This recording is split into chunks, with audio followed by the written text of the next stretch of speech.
What is up, guys? Welcome to Garage 23, and this is our 1998 Nissan Skyline. But today's video isn't about this car because we've been so hyped on it that we've been neglecting one of our other cars, the 1995 Nissan 240sx. So today we're finally going to be showing it some love and addressing some of the issues we kind of caused in one of the earlier videos. So let's get started. So this is the minty fresh interior of our 95 240sx. It's only got a sparse 423,000 miles on it, but despite that, one of the issues with it was that the stereo didn't work. And it's pretty common on 95 to 98 240sx's because they have a separate audio amplifier aside from the stereo itself. And the amps just tend to get burnt out over time and then basically interrupts the circuit between the stereo and the speaker, so then you get no sound. In our past video, we addressed how to not really fix the amps, but bypass them because you don't really need them anymore because most stereos now have enough power to just power the speakers on their own. But the issue with that is that the factory stereo wasn't meant to run without those amps. So the byproduct of that was that at max volume, our stereo just doesn't really get loud enough to cover the noise from like the road and stuff. So probably shouldn't put music, I guess, but I mean that's as loud as it gets. So it's just not loud enough. So lots of wonderful 90s noises. And so basically we need to get a new stereo for it, and at least a more modern one that doesn't require, you know, some sort of amp just to get the speakers working. And luckily, the other day while I was taking a brisk walk through the junkyard and trying not to die of heat stroke, I came across a mint vintage Alpine stereo, which these pretty much almost came pre-installed on Nissans in the 90s. So I thought it was pretty cool because one of these actually came in my original S14 that I had back in the day. So I was pretty stoked to find one of these, and it's like in pretty good shape. And the best part is that at the junkyard, they only charge you like 10 bucks for this. So super win. And then the next awesome part that I found is that China makes these little adapters that you can get on eBay. And this plugs into your CD changer port on the back of your Alpine. And this basically converts it to be able to use Bluetooth. So you now have modern functionality in a vintage design. I know this was made in like the early 2000s, but I'm calling it vintage. So yeah, let's get started and get this installed. Okay, so to uninstall the stereo in a 240sx, 95 S14 240sx, you basically need to disassemble most of the center console trim here.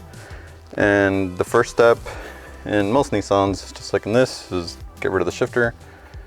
So the shift knob unscrews like that. And the shifter trim, you want to be careful because it's pretty fragile. This one's a newer one, so we don't have to worry too much about that. But there's two clips on either side here, and there's two tabs that slot in to the front area like that. So reach under the shift boot and pull evenly from both sides, and then pull back, and you should be good. The middle trim you can't get to yet because it's screwed in from the back, kind of toward the top under this trim. So you have to take this trim off first. And this trim has two clips about here, and then two more at the very top here. So for the bottom ones, kind of reach in under the trim and pop those out. And then the top ones, just pull forward and the whole thing should come out. And then just unplug the clips for the defogger and hazards. Also be careful with these because they're going to be pretty fragile by this point. So now I should be able to get to all the screws that hold the middle trim in place, which there's two Phillips screws back here and then two down here, which we've already removed. So get your coin tray out of the way first, and then like I said, two Phillips screws here and two on the metal bracket back there. And this whole thing should come out in one piece. Unfortunately, we did break ours because it's supposed to be screwed onto the metal trim of the stereo bracket. So this is supposed to come out in one piece, but oh well. For now, we can unplug the 12-volt adapter, and that should free up this trim piece, and that'll free up the stereo. which the stereo will have an antenna plug at the back, and then the two normal Nissan plugs that you see on all the other 90s Nissans. And these just have a tab that you press at the top and then pull out. They're a little tough though. There we go. Now our stereo is free. All right, so to install pretty much any stereo in any car, you need the appropriate adapters. And in our case, it is the 90s Nissan audio plugs. These will convert your factory harness into the standardized audio connectors that most stereos use. And then we also need the antenna connector because the factory Nissan one is a 2-prong plug and the standard aftermarket is one of these single type plugs. The first thing we gotta do is unbolt our old stereo from the bracket. And that's just usually 4 Phillips screws on the side of the stereo itself.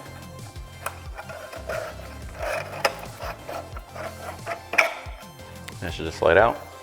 And usually I would say toss this in the bin, but at this point these things are so valuable that this is probably worth more if we keep it.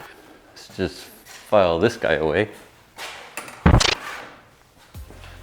And plop in your new stereo. And just find the corresponding mounting points because there will be a few on the aftermarket ones.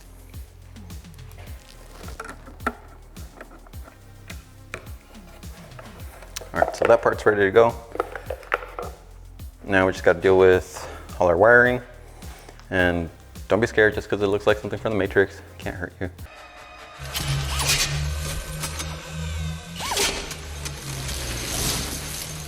All you got to do from this point is just match the colors. So you got your purple and green, which is your left and right or positive negative audio for your rear speakers.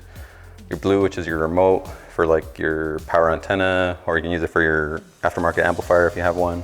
Gray and white is your positive and negative for your front speakers. And then the most important ones is gonna be your yellow, 12-volt constants. So these are probably the most important ones because these will have 12 volts all the time. That's what will keep like your clock from resetting on the stereo when you turn the car off. So you need to make sure that these are well insulated because if those touch any part of the chassis, that's going to cause a short and blow up. At minimum, it's going to blow a fuse. If not, it could, I guess, potentially start a fire if something else is wrong with your electrical system. The red is your 12-volt switch source. So this gets 12 volts when you turn the key and that's what tells the stereo to turn on. Your black, which is your ground. And then this one doesn't have an orange. Your orange is like your dimmer switch. So like when you turn the headlights on, that'll tell the stereo to dim the lights on the face down so it's not like super bright at nighttime. But yeah, pretty straightforward. Just match the colors. And usually I solder these just to show off for YouTube, but I don't really feel like doing that right now. So we're just gonna use butt connectors because honestly, these are fine too. I've never had an issue with them. Just make sure to like have a good crimping tool and to like crimp it properly. The only time I've seen issues is when people like aren't strong enough to like crimp it properly and then the wire can come out. That's when you have issues, but as long as you make sure you do it properly, it's totally fine. Yeah, you can just start stripping these and put them together. So let's strip the insulation off. I like to give it a little twist just because, and the harnesses usually already come prepped. When you get these harnesses, I like to try and make sure that you're getting ones with actual copper wire. It's kind of hard to find and kind of hard to tell on some of them because some of them won't even like state what it is. But a lot of them are aluminized copper wire, or I forget what it's called. It's basically aluminum wire, but with like a copper color, basically.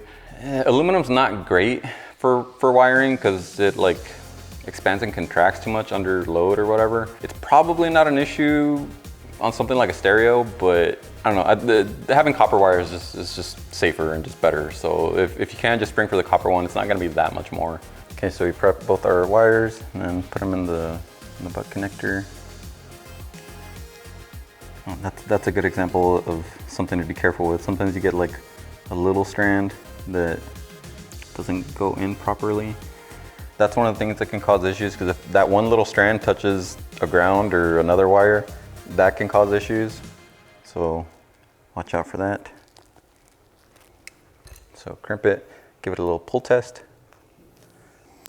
And then with some of these adapters, the wires can be a little thin. So I like to double it up to give it more surface area to bite on.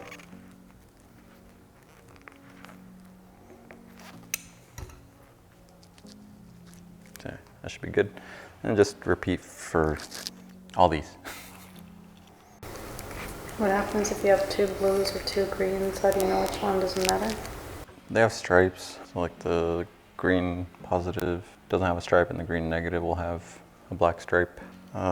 These blues don't have stripes though, so I'm not sure on these, but blues pretty much always used as a remote, so either one of these should be fine. We're just gonna guess in this case. In some cases, if you're lucky, the stereo will have a pinout of what all the connectors do. So 9 blue is power antenna, and blue white is remote turn on. Yeah, so they're both remote signals. It just gives you 2 in the case that you want to keep your power antenna and add an amplifier. I guess it makes sense that this one has 2 also, because the 240sx had factory amplifiers and the power antenna, so it works out. Actually, no, last one, we're missing a ground. It's not too big a deal because the chassis itself acts as a ground, so usually just by plugging in the antenna, that will ground the circuit out. So hopefully that works. If not, another thing you can do is just take the ground from the stereo and put like an I terminal on it, and then you can just bolt that or screw that into some part of the chassis under the dash.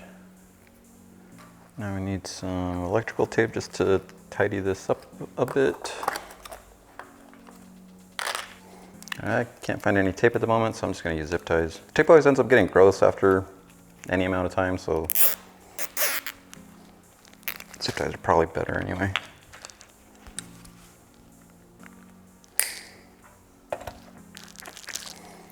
should probably leave this one out in case we need to ground it to something.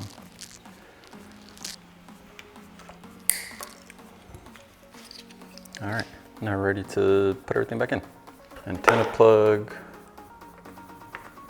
Goes in there like that. And let's see if it turns on. All right, so before we put everything back together, just plug everything in and make sure it functions. Then tidy everything up.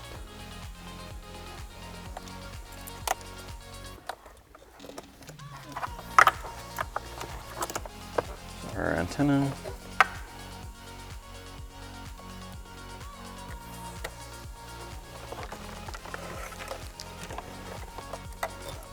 Our main harness. Okay.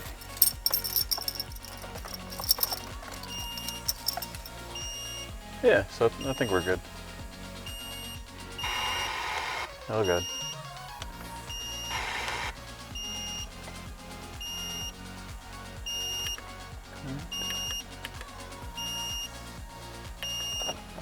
All right, so now that we verified that everything does function and that we don't actually need the ground, I'm just gonna cap this off with another butt connector and just leave it there. And then we can start putting everything back together for good.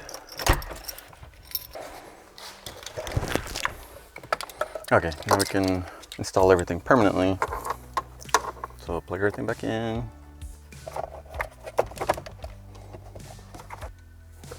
And put all your Phillips screws back.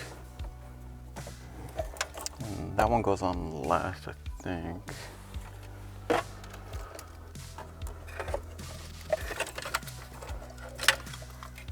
Plug this guy back in. This, I don't remember where that goes, but I don't see anywhere to plug it in.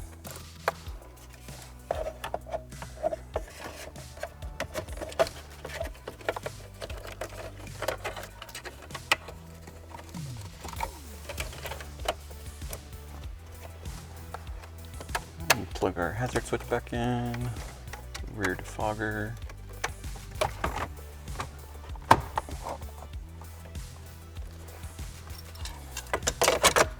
Coin tray.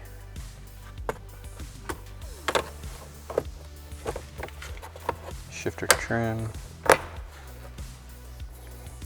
And instead of our highly polished OEM shifter, we're gonna put on shiny new black Nismo shifter, shift knob. We picked this up from our visit to Automotive Factory in Japan.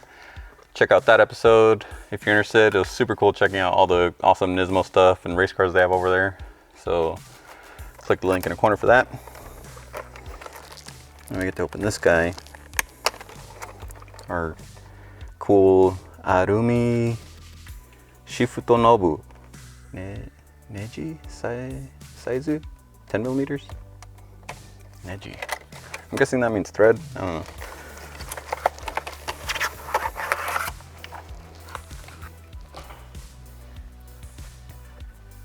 Ta-da. So honestly, the only thing I don't like about the Nismo shift knobs is that they don't address the boot at all. The stock one boot fits right up against the shift boot and leaves this, or it covers this flat area, whereas most of the Nismo ones don't. I don't know, I kind of want to, I mean, we have a lathe, so I'm tempted to just make some kind of adapter to like sit in between these two things. That would be super cool. I think a lot of people would actually buy that if I'm honest. I don't know, if you want something like that, let me know. I might develop something. But yeah, it's better than the glossed over OEM one. Okay, so now we got everything installed. The only thing is, right off the bat, it's not gonna connect to the Bluetooth thing right away. You have to set that part up. And to do that, you need to hold the setup button. Turn the volume down now that it's actually loud. Hold the setup button, this button with the F on it, for like 3 seconds, and then the sub option comes on. Then you can toggle to the auxiliary option, and that's set to off. So then press band to switch it on. And so now we can exit. And if we press source, now we should have an aux option like that. So then you go to your Bluetooth settings, and oh, ours is already connected. So we already set that up as our S14. And it should make noise now. What's up guys, welcome to Garage 23. And first off, I'd like to thank everyone for the overwhelming support. We sold out of control arms in less than 2 weeks, but don't worry, it's not for long. We got more than 10 sets of the works. So if you have a Armada, QX80, Q56 that you want to do a suspension lift on, like our 2019 Nissan Armada, then definitely pick up a set of 23 spec control arms today. And as far as us, we are going to be taking on Jackrabbit Trail today and see how the production model of our shameless plug. Pick up your set of control arms today if you have a lifted Armada, or if you want to lift your Armada. We've been working to get caught up, and we're finally caught up on orders, and we have 1 set ready to ship and 4 more that will be ready to ship this week. So let us know if you're into that. All right, so that's gonna be it for this week. Pretty happy that we can drive this and actually have some tunes now. Next thing to address on this thing is probably gonna be the suspension, because these garbage Megan coilovers are just terrible and just bouncy as hell. So that's the next thing we're probably gonna address. So check back in a couple weeks for that. As for us, that's gonna be it. So thanks for watching, and remember, always do your best.